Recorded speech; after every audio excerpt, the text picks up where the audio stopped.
आज का टॉपिक अच्छे से पढ़ लेते हैं, काम आएगा आगे भी बहुत, है ना। आगे क्लिनिकल यूज के लिए बहुत जरूरी है। तो प्रेगनेंसी में अपन थोड़ा सा उसको डिवाइड कर लिया जाए, 0 to 2 वीक।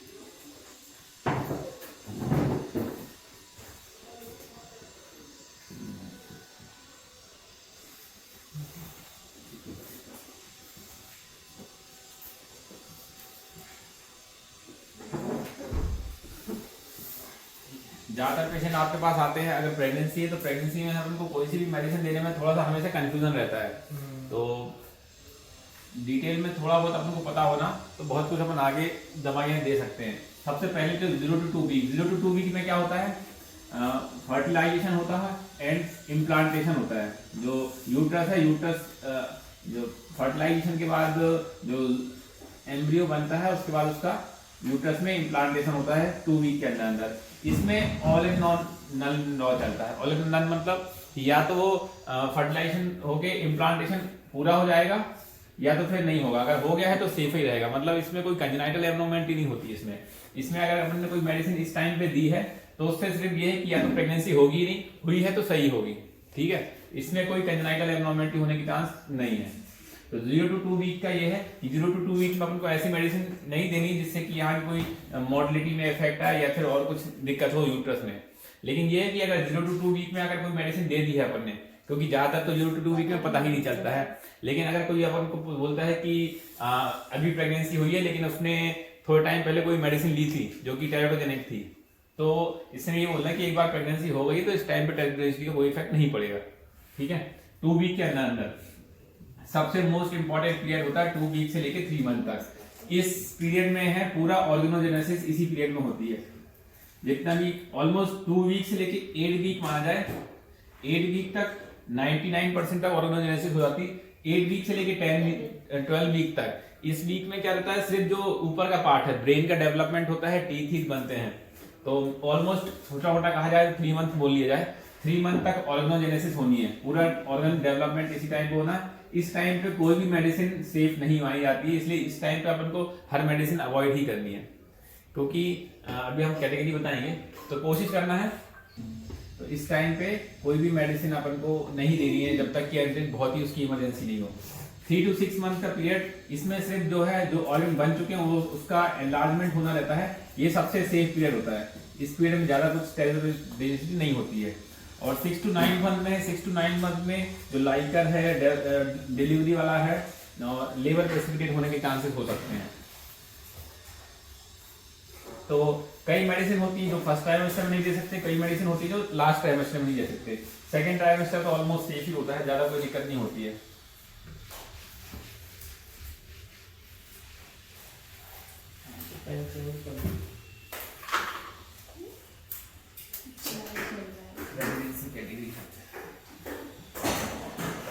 अब प्रेगनेंसी की कैटेगरी आती है। प्रेगनेंसी में जो भी मेडिसिन दी जाती है वो सेफ है कि नहीं है, उसके लिए इसको 5 कैटेगरी डिवाइड किया गया है। Category A, category B, C, D और एक्स। कैटेगरी ए जो है ये टोटली सेफ इन प्रेगनेंसी है। ये कहने को सेफ इन प्रेगनेंसी अच्छा वर्ड लग रहा है, इसलिए इस कैटेगरी में सिर्फ 2 ही ड्रग हैं। एक है बी कॉम्प्लेक्स और एक है एंटी थायराइड ड्रग्स, मतलब एक थायरोक्सिन। बस इन दोनों के अलावा कोई भी ड्रग नहीं है इसमें कैटेगरी ए में। तो कुल मिला के ना के बराबर कैटेगरी है ये, इसलिए इन दो के अलावा कोई कैटेगरी नहीं है, ठीक है। बस ये 2 ड्रग हैं जो कि कैटेगरी ए में आती है, बाकी जितनी भी ड्रग्स है वो दूसरी कैटेगरीज में आएंगी। इसको आंख बंद करके दे सकते हो, तो कोई भी बी कॉम्प्लेक्स और थायरोक्स, ये 2 ड्रग्स हैं जो आप आंख बंद करके दे सकते हो प्रेगनेंसी में। अब आते हैं कैटेगरी बी। कैटेगरी बी में 2 चीजें हो सकती है, या तो क्या है, कैटेगरी बी की ड्रग्स का जो एनिमल ट्रायल हुआ है, एनिमल ट्रायल में ये सेफ मानी गई है और ह्यूमन ट्रायल अवेलेबल नहीं है, ह्यूमन ट्रायल। लेकिन अपन को एनिमल ट्रायल देखा था, एनिमल ट्रायल्स में ये ड्रग्स में एनिमल में कोई टेराटोजेनिक इफेक्ट नहीं आया था। दूसरा कंडीशन आता है कि एनिमल ट्रायल किया था, एनिमल ट्रायल में ये अनसेफ थी, लेकिन ह्यूमन ट्रायल में सेफ मानी गई। ह्यूमन ट्रायल था उसमें सेफ है, ह्यूमन ट्रायल किया, उसमें सेफ थी। ये ड्रग्स ऐसी आएंगी, ये कैटेगरी बी में आएंगी कि ह्यूमन ट्रायल इसमें था, ह्यूमन ट्रायल में तो सेफ देखी गई थी लेकिन एनिमल ट्रायल में अनसेफ थी, या तो एनिमल ट्रायल में सेफ होंगी लेकिन ह्यूमन ट्रायल अवेलेबल नहीं है। Category C drugs, category C रहेंगी कि एनिमल ट्रायल था, एनिमल ट्रायल में अनसेफ थी और ह्यूमन ट्रायल अवेलेबल नहीं है, ये भी कैटेगरी सी में आएंगी। या फिर ह्यूमन ट्रायल किया, ह्यूमन ट्रायल में भी माइनर डिफेक्ट, माइनर टेट्राजेनिसिटी अब थी इनमें, अनसेफ थी, तो ये अनसेफ माइनर डिफेक्ट आए थे, कैटेगरी सी में आएंगी। कैटेगरी डी ड्रग थी कि इसमें जितने भी ह्यूमन ट्रायल थे, ह्यूमन ट्रायल में ये हमेशा अनसेफ ही मानी गई है।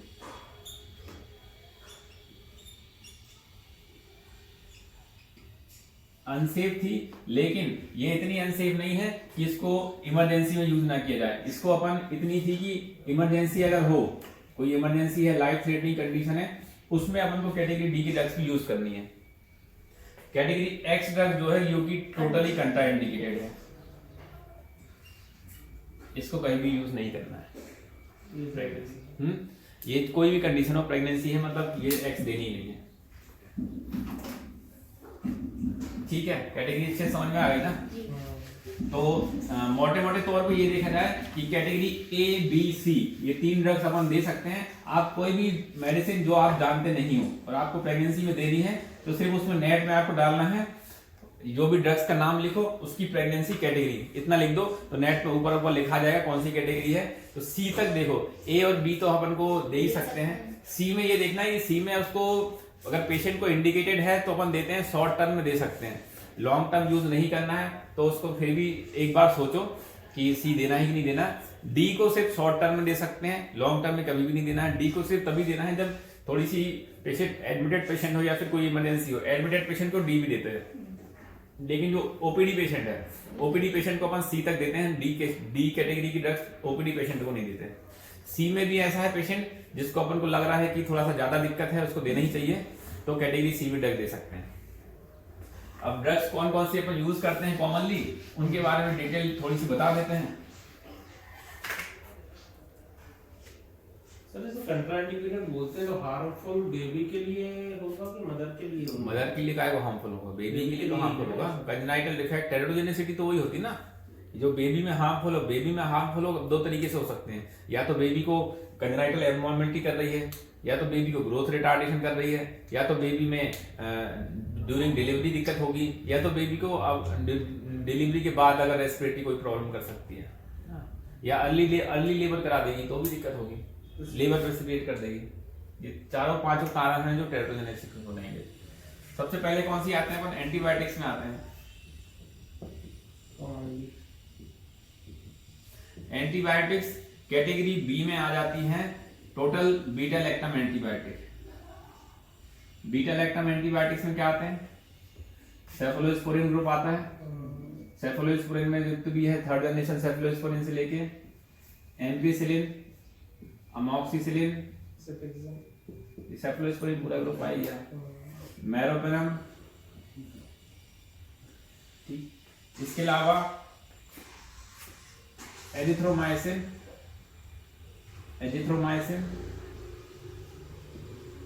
क्लिंडामाइसिन,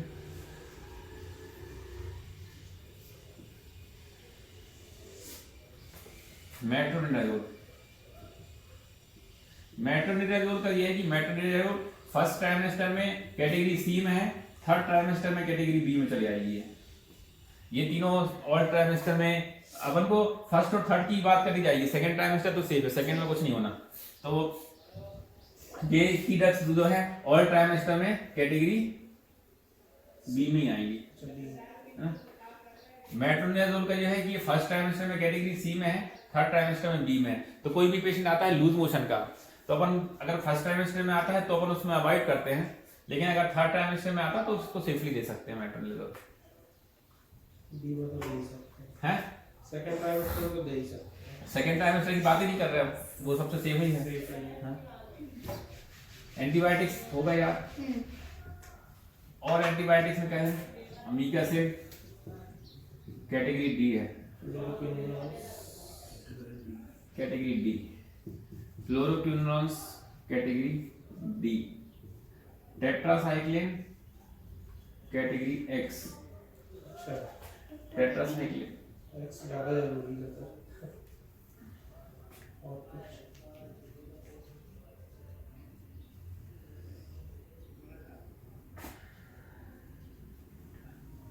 सल्फोनामाइड,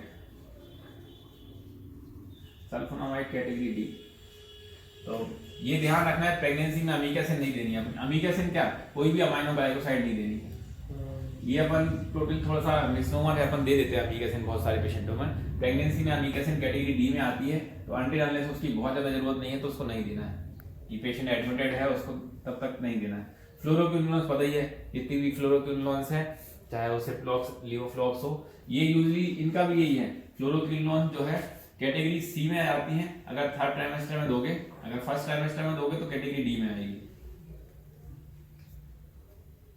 टेट्रासाइक्लिन सल्फोनामाइड बिल्कुल ही नहीं देनी है। एंटीबायोटिक्स अपन कॉमनली यही यूज करते हैं, इसके अलावा तो कोई यूज करते नहीं है।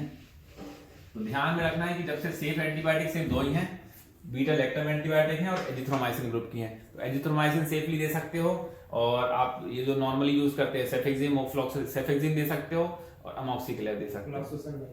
फ्लॉक्सेसिन नहीं देना है, अमीकासिन नहीं देना है, और टेट्रा तो यूज ही नहीं करते। टेट्रामाइसिन एक और है क्लोराम्फेनिकोल, वो तो आप यूज ही नहीं करते, इसलिए ज्यादा बताने की जरूरत नहीं।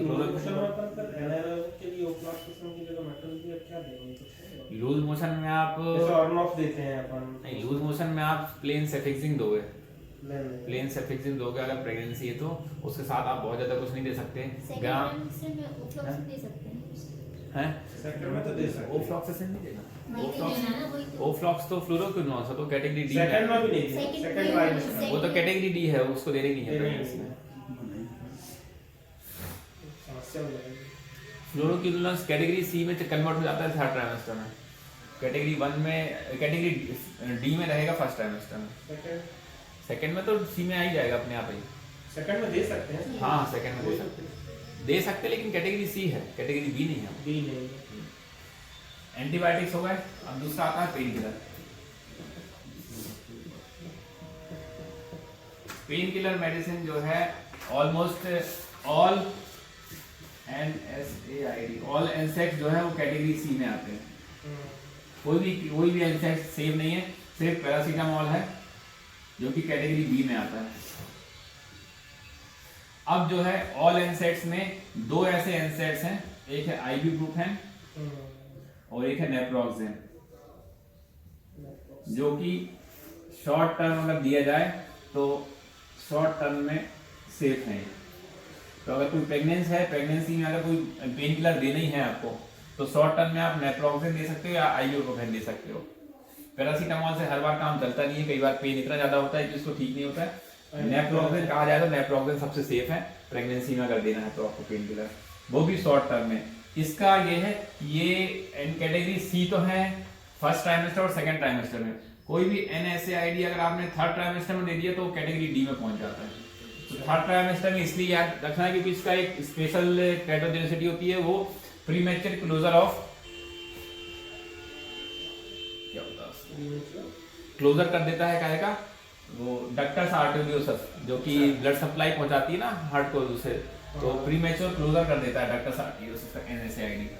तो इसका ये कैटेगरी थर्ड ट्राइमेस्टर में कभी भी एनसेक्स नहीं देनी किसी भी कंडीशन में। आप उसको फर्स्ट ट्राइमेस्टर सेकंड ट्राइमेस्टर में इजीली यूज कर सकते हो।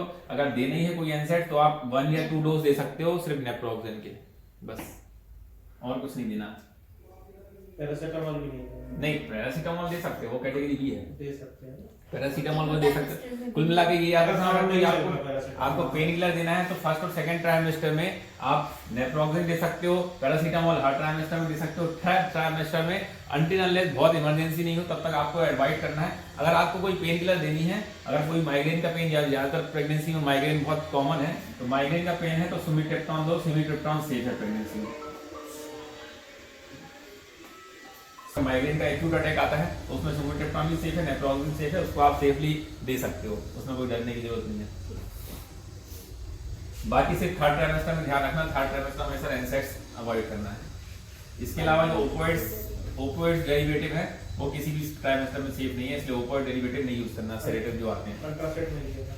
हाँ, ओपोइड डेरिवेटिव तो है लगभग किसी भी उसमें सेफ नहीं है, लॉन्ग टर्म में तो बिल्कुल भी सेफ नहीं है। खासकर थर्ड ट्राइमेस्टर में जब आपको डिलीवरी का टाइम आता है तब वो बर्थ में सेडेशन जो चाइल्ड है, चाइल्ड में सेडेशन कर सकते हैं, तो उसमें नहीं देना।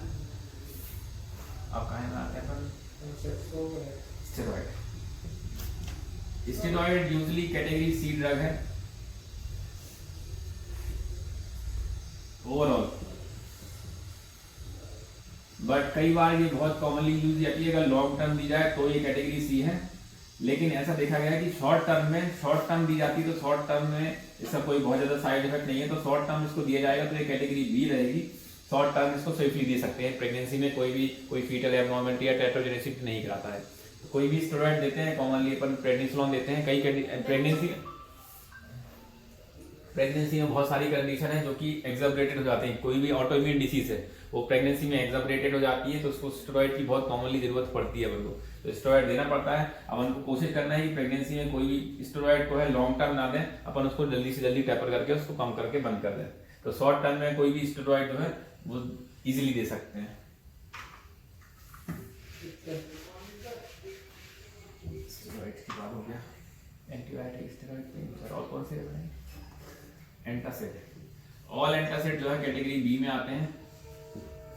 एंटासिड में मतलब जो प्रोटॉन पंप इन्हिबिटर है, पेंटोप्राजोल, ओमाप्राजोल, सिरप जो है calcium containing, calcium oxalate, antacid syrup जो आते हैं ना, सब कैटेगरी बी में आते हैं, सब सेफ हैं, कोई सा भी दे सकते हैं।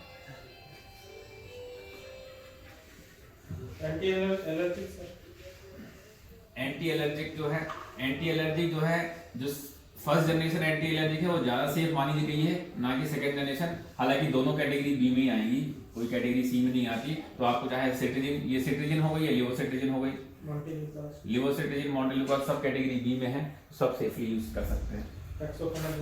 सब कैटेगरी बी में आएंगे, सब सेफली यूज कर सकते हैं। इसके बाद क्या रहेगा? कफ सिरप में सिर्फ आपको सेडेटिव कफ सिरप नहीं देना है, और कोशिश करना है ब्रोंकोडायलेटर मत दें। तो जो ब्रोंकोडायलेटर है जैसे डेरिफाइलिन है, जितने भी ब्रोंकोडायलेटर हैं वो कैटेगरी सी हैं, तो ब्रोंकोडायलेटर का यूज नहीं करना है अपन को। ब्रोंकोडायलेटर अनएक्सप्लेन्ड टैकीकार्डिया वगैरह करा सकते हैं। तो जितने भी ब्रोंकोडायलेटर हैं उनको अपन को कोशिश करना है, अगर कोई पेशेंट की ऐसी कंडीशन बन रही है जिसमें ब्रोंकोडायलेटर जरूरी है तो इनहेलेशन ब्रोंकोडायलेटर यूज करना है, इनहेल्ड लोकल, हाँ, नेबुलाइजेशन यूज करना है। आप उसको डायरेक्टली इंजेक्टेबल डेरिफाइलिन या फिर टैबलेट डेरिफाइलिन की जगह इनहेलेशन में यूज करो आप, तो उसको लोकल इफेक्ट डलेगा। बाकी वो कैटेगरी सी में आता है। एंटीबायोटिक सेफ है, ऑर्नेसेट्रॉन सेफ है प्रेगनेंसी में, ऑर्नेसेट्रॉन, डोमपेडोन दोनों सेफ हैं। अब आते हैं अपन मेन जो दो क्लास और बची गई है। पहला आता है एंटी डायबिटिक, फिर आता है एंटी हाइपरटेंसिव। एंटी हाइपरटेंशन का तो एक अलग से क्लास ही बना दी गई है कि जो 4 ड्रग्स हैं वो एंटी हाइपरटेंसिव वही यूज करनी है प्रेगनेंसी में, उसके अलावा कोई यूज करते नहीं है। उसमें आते हैं labetalol, alpha methyl dopa, nifedipine, hydralazine. Hydralazine और नेफिडेपिन थोड़ा सा कम यूज करते हैं, ज्यादातर अपन ये यूज करते हैं लोबेटालॉल का डोज अपन चालू करते हैं 100 मिलीग्राम से, मैक्सिमम दे सकते हैं 1200 मिलीग्राम पर डे। इसका यूज करते हैं डोज कितना, 250 मिलीग्राम से, इसको दे सकते हैं 2 ग्राम पर डे। तो ये इसका डोज है, कॉमनली अपन ये यूज कर सकते हैं। इसको अपन बहुत कम यूज करते हैं, ज्यादातर लोग डरते हैं इसको ज्यादा यूज करने में। सर जैसे कोई पेशेंट है ऑलरेडी हाइपरटेंशन का प्रेगनेंसी बाद में हो रही, पहले कुछ और चल रहा था, हाँ तो चेंज कर देंगे तुरंत। उसको अगर प्रेगनेंसी प्लान कर रहा है तो ये चेंज कर देना है, जब वो प्रेगनेंसी प्लान करना स्टार्ट करेगा तभी चेंज करा देना। जो अपने पास तो आएगा, चले तो गायनिक के पास जाएगा एएनसी के लिए। जब भी प्रेगनेंसी प्लान करना स्टार्ट करेगा तो ही चेंज कर देना उसको। यूजुअली इतने जल्दी होते नहीं है, प्रेगनेंसी 30-35 साल में होती है, इतनी जल्दी कोई हाइपरटेंशन हो नहीं जाता है। वो तो प्रेगनेंसी वो भी हाइपरटेंशन रहता है, कई बार हो सकते हैं कि जिनको चल रही हो। तो प्रेगनेंसी में और कोई एंटी हाइपरटेंसिव देनी नहीं है, 4 गिनी चुनी ड्रग्स हैं वही देनी है। एंटी डायबिटिक सिर्फ 3 ड्रग्स हैं जो कि प्रेगनेंसी में सेफ हैं और सब ड्रग्स कंट्राइंडिकेटेड हैं। पहला इंसुलिन जो है वो 100% सेफ है, लेकिन इंसुलिन का सबसे ज्यादा साइड इफेक्ट है क्योंकि कोई भी जो अनएजुकेटेड होगा वो इंसुलिन ले नहीं पाएगा। जिसलिए शुगर की मॉनिटरिंग है, इसलिए प्रॉपर उसको एजुकेट होना चाहिए, उसके पास ग्लूकोमीटर होना चाहिए, उसको सुबह चेक करते आना चाहिए। इंसुलिन के पेशेंट बहुत कॉमन हाइपोग्लाइसीमिया में जा सकते हैं। अगर हाइपोग्लाइसीमिया में चला गया तो वो बहुत ज्यादा साइड इफेक्ट हो जाएगा, ना कि हाइपर का। तो इसलिए इंसुलिन सिर्फ उन्हीं पेशेंट को प्रेस्क्राइब कर सकते हैं अपन जो थोड़े बहुत एजुकेटेड हो, शुगर मॉनिटरिंग कर सकते हो। दूसरा मेटफॉर्मिन सेफ है। मेटफॉर्मिन बिल्कुल सेफ है प्रेगनेंसी में। तीसरा जो सल्फोनाइल यूरिया है उसमें एक ड्रग आती है ग्लाइबुराइड एक ही ड्रग्स है जो कि सल्फोनाइल यूरिया में सेफ है, प्रेगनेंसी में दे सकते हैं अपन। बस ग्लाइबुराइड बस एक ही सेफ है, बस ये 3 ड्रग्स हैं जो कि ग्लिमप्राइड नहीं देंगे। ग्लिमप्राइड जो ग्लाइबुराइड और मेटफॉर्मिन का कॉम्बिनेशन मेडिसिन आती है। चलाते तो नहीं है अपने आप अपन से मेटफॉर्मिन देते हैं, मेटफॉर्मिन से कंट्रोल नहीं होता तो इंसुलिन चालू कर देते हैं और ग्लूग्राइड दे सकते हैं। अवेलेबल नहीं रहती है, बुलवाना पड़ेगा इसकी कुछ नाम बता रहे किस नाम से आती है। हॉस्पिटल में तो बुलवाना पड़ेगा। डायबिटिक मतलब प्रेगनेंसी इंड्यूस्ड डायबिटीज तो कॉमन है। ये आती है डायबिटा जीपी नाम से, इससे कॉम्बिनेशन डायबिटा जीपी अच्छा जीपी की जगह जीबी कर दिया जीबी इस नाम से आती है। ठीक है, तो ये हो गई अपनी जो safe drugs in pregnancy. Almost लगभग है। बस इतना बेसिक मोटा अपन को ये ध्यान रखना है कि कोई भी ड्रग्स जो अपन ने नहीं पढ़ी हुई है एक बार उसको देने के पहले आप सिर्फ नेट पे सिर्फ उतना ही डाल लो, उस ड्रग का नाम लिखो और प्रेगनेंसी कैटेगरी डाल लो। अगर कैटेगरी सी तक है तब तो अपन दे सकते हैं, कैटेगरी डी है तो नहीं देना है, कैटेगरी एक्स तो देना ही नहीं है। कैटेगरी एक्स में भी बहुत ज्यादा ड्रग्स नहीं है। कैटेगरी एक्स में टेट्रासाइक्लिन है, क्लोरामफेनिकोल है और ये कोडीन कंटेनिंग ड्रग्स हैं। बस यही है कैटेगरी एक्स में, बाकी कोई ड्रग्स नहीं है। बाकी कैटेगरी ए में भी कोई ड्रग्स नहीं है। सब ड्रग्स जो है कैटेगरी बी, सी और डी की ही है। सर आईवी फ्लूइड में है कुछ हैं कंट्राइंडिकेशन या कुछ? लोड में कोई कंट्राइंडिकेशन नहीं है, नहीं। डायोटिक सेफ है प्रेगनेंसी में, डायोटिक दे सकते हैं। डायोटिक्स में जो अपन जैसे अपन देते हैं डाइटोर प्लस, तो प्लस में जो होता है एल्डोस्टेरोन वो नहीं देते। अगर जो भी प्रेगनेंसी है तो प्रेगनेंसी में ज्यादातर पेशेंट अपने पास कैसे आते हैं, आरएसडी वाले, रोमेटिक हार्ट डिसीज वाले आते हैं, उन लोगों को यही सब चलती रहती है, या तो लेसिलेक्टोन चलती रहती है, डाइटोर प्लस चलती रहती है। तो जैसे वो प्रेग्नेंट होते हैं तो उनको डाइटोर प्लस से प्लेन डाइटोर में कर देते हैं और साथ में सिरप अपन पोर्ट क्लोर दे देते हैं, पोर्ट क्लोर, क्योंकि प्लेन डायोटिक देंगे तो उसको हाइपोकैलेमिया हो जाएगा।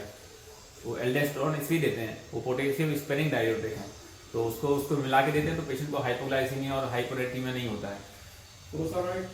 फुरोसमाइड दे सकते हैं, वो तो बता ही रहा है। इसी के साथ फुरोसमाइड होगा तो सिरप पोर्ट क्लोर दे देते हैं जिससे कि उसको हाइपोकैलेमिया ना हो। और कोई पूछना है?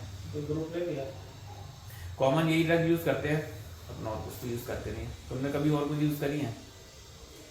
इनका नॉलेज प्रेगनेंसी में गायनों को भी इतना ज्यादा नहीं रहता है, वो भी हमेशा कंफ्यूज ही रहती है। जो सर 36-37 वीक में वो स्टेरॉइड्स की डोज लेते हैं, सर स्टेरॉइड की तो डोज ही देते हैं इंड्यूस करने हाँ, वो के लिए। इंजेक्टेबल शॉर्ट टर्म मैंने कहा, शॉर्ट टर्म कैटेगरी बी है, लॉन्ग टर्म दे रहे हो तो आप कैटेगरी सी है।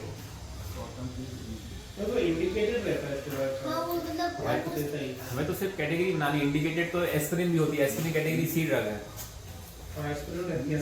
एस्पिरिन कैटेगरी सी ड्रग है, लेकिन जब इंडिकेटेड है तो देनी ही है अपन को। एस्पिरिन के साथ कैफलिप और क्लेफ पैलेट के चांसेस बहुत कॉमन है। अच्छा, लेकिन अब वो वगैरह जो चलती है पेशेंट्स को, जो अपन डिस्प्रिन देते हैं और एस्पिरिन देते हैं वो कैटेगरी सी ड्रग है, डिस्प्रिन नहीं देनी जाती प्रेगनेंसी में। लेकिन फिर भी एक आध दो शॉर्ट टर्म लॉन्ग टर्म ही चलती है ना सर, वो तो मतलब कि स्टार्टिंग लॉन्ग से टर्म लेके चलती है, लेकिन वो अनसेफ है प्रेगनेंसी में। 7-8 मंथ तक चलती है, फिर हाँ है अनसेफ वो। एंटी स्पाज्मोडिक इतना लॉन्ग टर्म चलती है, फिर उसका हाँ? कोई साइड इफेक्ट नहीं रहता। साइड इफेक्ट होगा तो उसको प्रेगनेंसी हो ही नहीं रही है, एस्पिरिन नहीं दे रहे थे तो। वैसे ही वो फर्स्ट टाइम अबॉर्शन के कॉल होता है ना, अबॉर्शन हो रहा था बार-बार। एंटी स्पाज्मोडिक हमने कहा कैटेगरी सी तो अपन बहुत सेफली यूज कर सकते हैं, अपन को इतना डरने की जरूरत नहीं। जो कैटेगरी सी लिखी है, सी तक अपन को डरने की जरूरत नहीं है। डी में ही डरना है, डी नहीं देना है और एक्स तो बिल्कुल नहीं देना है। सी तक फिर भी अपन दे सकते हैं सेफली। सी में देखो कि आपको लग रहा है कि उसको इंडिकेट है और जरूरी है उसको, अब इंडिकेटेड है जरूरी है, मतलब एस्पिरिन भी ऐसा है कि आप उसको हफाजर्डली हर पेशेंट को मत दो। जैसे कि कोई पेशेंट है, उसका एक सिंगल अबॉर्शन हुआ था, सिंगल अबॉर्शन के बाद कोई इंडिकेटेड नहीं होता एक एस्पिरिन का, अनलेस उसको एप्ला पॉजिटिव हो या फिर कुछ नहीं। अगर बैड ऑब्स्टेटिक हिस्ट्री है, बैड ऑब्स्टेटिक बीओएच कब बोलते हैं, 2 या 2 से अधिक ना, 2 बार हो गया तो बीओएच में तो देना ही देना है एस्पिरिन। एक सिंगल अबॉर्शन के बाद कई बार, अब सिंगल अबॉर्शन का कारण तो बहुत सारा होता है, बहुत सारे कॉज हो सकते हैं। आप तो सीधे सिंगल अबॉर्शन का कॉज अपन ये मान लो, तो फिर उसके साथ एस्पिरिन दे दो तो वो जस्टिफाई नहीं होगा, है ना। तो ये है कि प्रेगनेंसी में जो भी ड्रग दो, आपके पास कोई ना कोई प्रूवन होना चाहिए, क्योंकि ये थोड़ा सा मेडिकल लीगल प्रॉब्लम भी हो जाती है इसमें। या आप सिंगल एक अबॉर्शन की हिस्ट्री के बाद आप अबॉर्शन कैसे हुआ, किस टाइम हुआ, ये भी नहीं देखते। इसमें भी ये रहता है कि एक प्रोटोकॉल बना हुआ है गायनेक का कि अब कोई पेशेंट अगर आता है कि एक बार उसका अबॉर्शन हो चुका रहता है तो उसको सब चालू कर दो, इकोस्प्रिन भी दे दो, इकोस्प्रिन भी दे देते हैं, LMWX भी दे देते हैं, स्टेरॉइड भी दे देते हैं, प्रोस्टाग्लैंडिन भी दे देते हैं, सब कुछ दे देते हैं और सब जन देते हैं, एक नहीं सभी देते हैं। आप किसी भी गायनेक के पास चले जाओ ना, मल्टीपल अबॉर्शन है, तुमको LMWX OD में मतलब कंटिन्यू फर्स्ट डे 1 से लेके अभी तक लगे नहीं, वही बीओएच में तो देते ही है ना, बीओएच में तो देते ही हैं। बीओएच की बात नहीं कर रहे हैं हम, सिर्फ सिंगल अबॉर्शन की बात कर रहे हैं। बीओएच तो एक अलग ही टर्म है। बीओएच का तो ये है कि हम लोग कैसे भी करके प्रेगनेंसी रोकनी है, तो लेकिन सिंगल अबॉर्शन में ये सब चीजें इंडिकेटेड नहीं होती। लेकिन अब ये भी कहते हैं कि लोग कि एक बार जिसका अबॉर्शन हो जाता है वो इतना डर जाता है कि उसको वो खुद ही ऐसा एंजाइटी में रहता है कि सब कुछ दे दो। लेकिन सब नहीं दे सकते हैं मतलब प्रेगनेंसी में, एंटी डिप्रेसेंट नहीं दे, जितनी भी एंटी डिप्रेसेंट है सब कैटेगरी सी में आती है, कैटेगरी सी ड्रग्स हैं। लेकिन सी ड्रग्स में यही है कि एंटी डिप्रेसेंट एंजाइटिक आप अगर इंडिकेटेड है तो सिंगल और डबल डोज दे सकते हो, ऐसा कुछ नहीं कि 1-2 दिन के लिए ना दे सकें। आप 1 to 2 डोज दे सकते हो, लॉन्ग टर्म में कोई भी नहीं दे सकते। सेडेटिव कुछ नहीं देना, सेडेटिजोलम वगैरह category C, C it is a category C drugs, spasmodic chain anti spasmodic safe है। सेम। हाँ, वो ये भी यही है कि एंटी डिप्रेसेंट भी जो कैटेगरी सी में आती है, इतना कोई घबराने वाली बात नहीं है उसमें। साइकोटिक वगैरह सब सी में नहीं, एंटी साइकोटिक ड्रग डी में डी आएंगे। में एंटी साइकोटिक जो है एंटी वो है क्या कहते हैं, एंटी एपिलेप्टिक जो है फेनिटोइन, फिनोवालेटोन, ये सब कैटेगरी डी है, एप्सोइन सब कैटेगरी डी में है। और लेकिन उनको जो लेवोटिरास्टाम है बस वो कैटेगरी सी में है, लेवरा ड्रग्स आती है ना, वो कैटेगरी सी में आती है। एंटी एपिलेप्टिक कोई भी सेफ नहीं है प्रेगनेंसी में। फिनोवालेटोन फिर भी थोड़ी बहुत सेफ है, फिनोवालेटोन और लेवोटिरास्टाम ये 2 ड्रग्स हैं जो सेफ हैं, बाकी सब एंटी एपिलेप्टिक कैटेगरी डी में आएंगे। एंटी ट्यूबरकुलर कैटेगरी सी में आती हैं, लेकिन वही है कैटेगरी सी में है। अगर इंडिकेटेड है टीबी हो गया तो टीबी तो देख लो, टीबी की ट्रीटमेंट चालू करनी है, स्टेज दे दी जाती है।